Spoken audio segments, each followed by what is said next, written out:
Assalamualaikum warahmatullahi wabarakatuh. Kembali lagi dengan channel Wong Cirebon. Sebelum menonton jangan lupa subscribe dulu. Inilah kisah baginda Rasulullah Shallallahu Alaihi Wasallam. Nabi Muhammad Shallallahu Alaihi Wasallam adalah orang yang paling lembut dan penuh kasih sayang kepada umat manusia.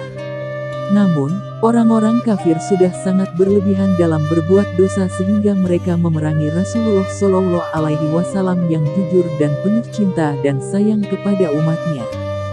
Di dalam surat Al-Anfal ayat 50 dan tafsirnya dijelaskan bahwa Allah Subhanahu wa Ta'ala memberitahu kepada Nabi Muhammad betapa mengerikannya ketika malaikat mencabut nyawa orang kafir yang memusuhi dan memerangi. Nabi dijelaskan, jika manusia bisa melihat kengerian ini mereka akan benar-benar taat kepada Allah karena sangat takut. Dan sekiranya kamu melihat ketika para malaikat mencabut nyawa orang-orang yang kafir sambil memukul wajah dan punggung mereka, dan berkata, rasakanlah olehmu siksa neraka yang membakar. Dalam ayat ini Allah menjelaskan seandainya Rasulullah Shallallahu Alaihi Wasallam melihat dengan mata kepala sendiri keadaan orang-orang kafir Quraisy ketika dicabut nyawanya oleh para malaikat, sambil memukul muka dan bagian belakangnya, tentulah Rasulullah akan merasa ngeri melihat azab itu. Di samping azab-azab yang dirasakan oleh tubuhnya, mereka kafir Quraisy menderita kesakitan karena hardikan dari malaikat yang berkata, rasakanlah olehmu siksa neraka yang membakar. Sebenarnya apa yang diterangkan Allah Subhanahu wa Ta'ala pada ayat ini adalah persoalan yang termasuk perkara gaib. Manusia tidak dapat melihat dan menyaksikan azab itu. Seandainya mereka dapat melihat, tentulah mereka akan menyaksikan suatu kejadian yang dahsyat, sehingga dapat menjadikan orang kafir lari dari kekafirannya, dan orang-orang zalim berhenti dari kezalimannya karena takut akibat-akibatnya.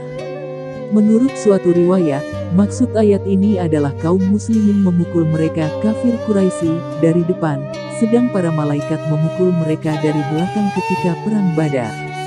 Hal ini menunjukkan mukjizat Nabi dalam menghadapi tentara Quraisy yang cukup besar. Dalam perang Badar, tentara Quraisy jauh lebih banyak daripada pasukan Muslim. Namun pihak Muslim dapat mengalahkan mereka dalam peperangan meski jumlah pasukan Muslim jauh lebih sedikit.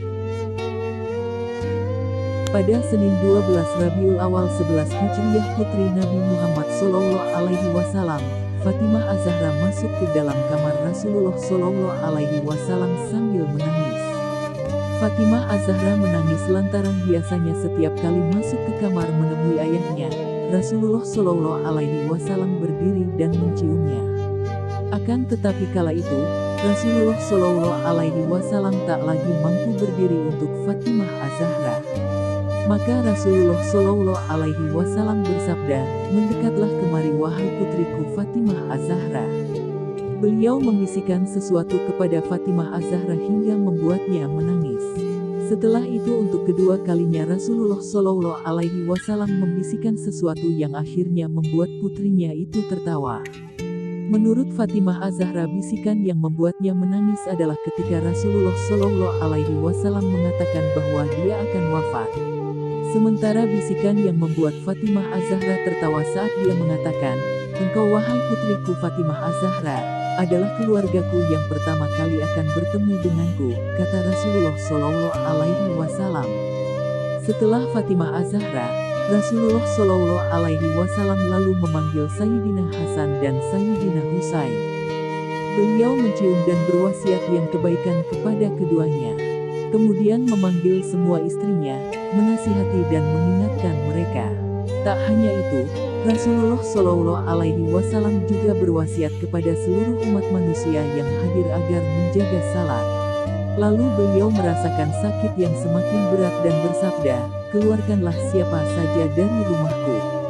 Mendekatlah kepadaku wahai istriku Aisyah. Rasulullah Shallallahu Alaihi Wasallam pun tidur di dada Aisyah. Selanjutnya, masuk malaikat Jibril as-salam menemui Rasulullah dan berkata, malaikat maut ada di pintu, meminta izin menemuimu, dan tidak pernah meminta izin kepada seorang pun sebelummu. Rasulullah Shallallahu Alaihi Wasallam mengizinkan malaikat Israel masuk. Setelah masuk malaikat Israel berkata, Assalamualaikum ya Nabi Allah, Assalamualaikum ya Rasulullah. Allah mengutusku untuk memberikan pilihan kepadamu antara tetap tinggal di dunia atau bertemu dengan Allah di akhirat. Dan Rasulullah akhirnya memilih untuk bertemu dengan Allah Subhanahu wa Ta'ala.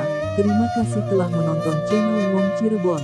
Jangan lupa subscribe dan komen di kolom komentar. Assalamualaikum warahmatullahi wabarakatuh. Ucap Bang Om.